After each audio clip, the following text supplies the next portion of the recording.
to Best Useful Tips. I will show you how to power up Samsung Galaxy Z Flip 5. In first method, swipe down the notification panel twice at the top. Here you can see the power button. Beside setting gear icon, tap up the power button icon. Now you can see the power menu. Tap on a power up. Tap again power up to turn off your Z Flip 5. In second method, you can use side button. By default, when you long press the side button or power button, you can see launch the Bixby. So you need to change the setting.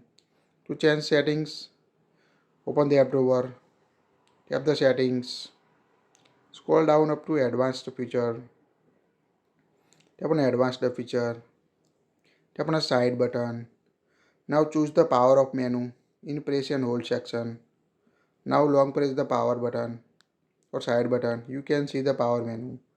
Tap power off, tap again power off to switch off your Samsung Z Flip 5. In third method, long press the power and volume down button until you can see the power menu.